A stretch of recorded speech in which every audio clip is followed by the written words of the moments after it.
So we're here at Road Atlanta, and Gio's getting ready to go, so he put in the bazooka away. My car's ready. I didn't have to do much. It's been ready since the Dragon. So I'm in running group blue. Gio's running group yellow. It's pretty nice and chilly out here. The track looks pretty intimidating, if I'm gonna say so myself. We had the driver meeting. Now we're just waiting for yellow to come so Gio can go, and then blue for me to go. And I'm gonna probably go hang out with the track prep performance booth with Sergio if he's not gone in yellow already. So Who's your players? Lander, he kind of looks like you. Ooh. Ooh. Oh, no.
So we are, this is Thursday. It's been a long last 5 days. Now we're literally on the way to pick up an alternator because my alternator decided to take a shit after 4 years of usage. No, actually more than 4 years. I think that's the original alternator I had with the car. So I've had actual good luck with the alternators, but it decided to take a shit now. And before that, my car and I had an excursion. You know, I thought the trip was completely over for me due to the fact that not only did I go off on the Dragon, crashed it, repaired it, got a new splitter, got a new air dam, went to Road Atlanta, crashed it again. Now I have no splitter. My car was oil pump was grinding onto the oil pan. Stuck a screwdriver in there, pulled that dent out as much as I can. I don't hear the whining no more. And it runs okay, but it doesn't want to turn on because the alternator is not charging the battery. So we have batteries, Gio also lost his lip on the Road Atlanta. But can I say something about Road Atlanta? Road Atlanta has to be one of the most funnest tracks, with the exception of that stupid ass turn that I couldn't get right. Has to be one of the most funnest courses I have ever gone to. And it's intoxicating. Like, you want to just keep going and keep going because of the high and low elevations, up and down, and the high speeds is just right. And it feels pretty badass. I'm definitely gonna come back just for Road Atlanta for a weekend. I would say Friday, Saturday, or Sunday, or a combination of that, because honestly, my car felt amazing there, with the exception of me going off. But the car felt so good. It's like a drug. Even though I crashed and fucked it up, I still feel compelled to come back and redeem myself as far as that is concerned. What else happened, Nick? Trailer. That's right, the trailer. I was there, and when the guy with the Porsche next to us was nice enough to say, hey, you're gonna torque those down?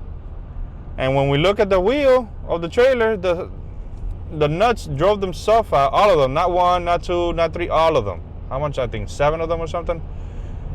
And the wheel itself was grinding down the studs it was taking off material. To one point, if we would have noticed it, that wheel would have came off. And that's a commercial trailer wheel. That wheel could have killed somebody at one point. So as you can see, we took it to get repaired, and it cost us $280 out of pocket, because the guy with the trailer didn't want to pay that up, because apparently we're supposed to, maintain the trailer for him. So we bought him a brand new hub assembly. So there's that. I was pretty bummed out, but my spirits are kind of getting back up there, because there's a chance that I can still drive my car without issues on the Dragon. The alignment is still good, thankfully. So my car's still drivable. So I'm gonna still drive it. I fixed the dam the best way I could. I added like some reinforcements. It's not gonna be the prettiest, or it's not gonna be the most functional, but it's gonna be the best case scenario for the worst possible situation. The alignment in this situation, because when I went off on the Dragon originally, the alignment was fucked. This alignment, Road Atlanta's clay grass area, was a good cushion, and it didn't feel like it did anything. And then I drove it just now, and the alignment is just fine. It might have a little defect here and there, but I think I'm gonna make it, and I think I'm gonna be fine. Plus, I crashed once, it sucks. Crashed twice, it's already, the universe is trying to give you a hint. But that's why I'm gonna take it easy, for real this time, and drive well below my limits, just to enjoy and have a good time with my friends. And now we're just on the way to get this freaking alternator, so my car can actually start when I turn it off. And might hang out at Fontana Village with one of my friends, my K-Swap buddy friends. But yeah, it's been crazy. I'm tired. I'm drenched in sweat half the time out here. Nick's transmission is messed up. So, he's supposed to be the camera guy, but, he's also a friend, and he's trying to enjoy this as well. So tomorrow we're going to wake up early. We're going to load his car up. We're going to take it to a shop, because we can go get the transmission, then bring it back, then start working on his car. And it's going to take approximately within 12 hours, right? Comparison, we take it to, what's his name? Alex Todd? Daniel Seaman. Daniel Seaman. That's a funny name.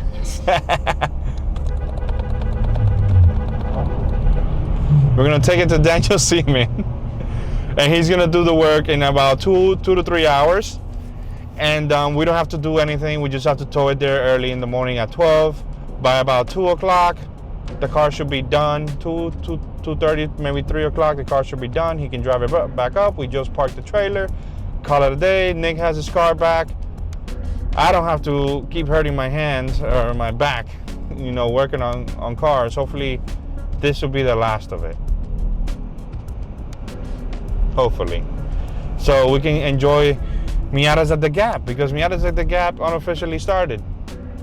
So yeah, there's a journey, and part of the experience is actually this, coming from a low, going to a high, back down, back high up again. But I'm just thankful my car is gonna be drivable, and it's not over for me yet. Don't count me out.